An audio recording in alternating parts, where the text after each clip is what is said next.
And welcome back to Ozarks Live. It is time to check back in with Joy over at the Art Museum. Now, Joy, how are things going there now?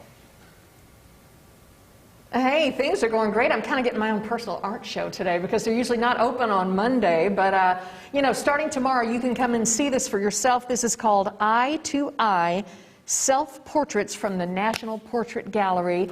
This is Sarah Burr. She is the curator here at the museum. Thank you so much for letting us come in. Well, thanks for coming. We're glad to have you. I love it. Now tell me about this exhibit.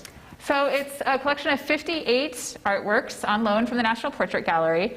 And it investigates how artists have depicted themselves over time. So every single one is a self-portrait, and how does an artist portray themselves? How are they thinking about how they look to the world? And we thought it was a timely exhibition because everyone is a self-portraitist now with their cell phones and their selfies, right? Exactly, they are. Now, I understand the one over your shoulder here is kind of the most sensitive to light one. This is a photograph, is that correct? It's a dye diffusion print, which is a type of photograph.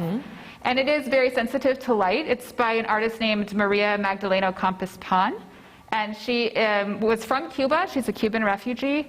And in this image, she's chosen to depict herself with symbols of her home country and the place that she had to leave.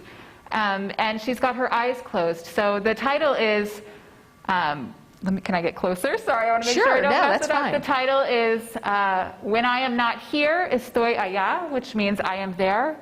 So she's showing sort of how she feels when she's away from her homeland. Yeah. But that if she closes her eyes, she can still be there as well. Well, that is beautiful, and I know that's the one that you see on the portrait or the big poster when you drive up to the museum. Yeah. The one back here looks for all the world like a photograph, but that's actually a painting. It is a painting. And that artist had recently recovered from cancer. And so he was depicting sort of himself as a survivor. Wow. And he's reflected in a sort of a glass door. And I think the camera that he's holding makes you think it's a photograph, but it is actually a really realistic painting. It looks for all the world like the selfie she was telling you about. All right, talk about this huge portrait behind us. This is amazing. Yes, this is by Raja Shimamura. He's an artist from, well, he was from the Pacific Northwest, but he's been based out of Kansas for a really long time. Oh. And here he's chosen to portray himself in the guise of George Washington. This is based on a famous painting of Washington crossing the Delaware. Right. But instead he's placed himself in the role of Washington and is surrounded by samurai. He is of Japanese descent, although he is an American. He's not an immigrant. Okay. And a lot of his work deals with himself and how he's been seen by others as an American of Japanese descent, and how history does or does not apply to him. Such an interesting. And he's a fantastic artist. When you when you really read up about this, you hear the story, you think to yourself, the creativity here is just incredible. This is very Andy Warhol-like over here. Yes, tell me about this. Absolutely. Those are 4 self-portraits by an artist named Deb Cass, and she was purposefully making them sort of after Andy Warhol and his famous portraits of Jackie Kennedy, but placing herself in their role.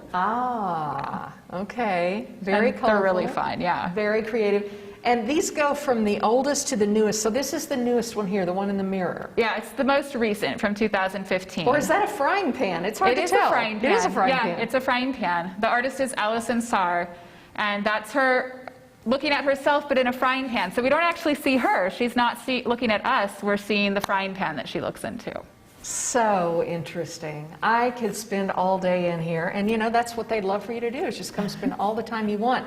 Anyway, Sarah, thank you so much. Don't go away, because we're going to have more from the Art Museum. We're going to see political cartoons. This hits home from Bob Palmer, who worked for many, many years at the Springfield News Leader. So don't go away, because we've got a whole lot coming back. Guys, isn't this fun? It is. You go to an art museum because it actually moves you. You're not just standing there. You'll have a visceral effect by seeing these. Wouldn't you agree? Yeah, absolutely. I love the story behind it, the history of each piece, you know. Yeah. Thank you, Joy. All right, coming up, it's time for everyone's favorite part of the show, Turton Back Time. Whatever you need to tell yourself. We will be right back.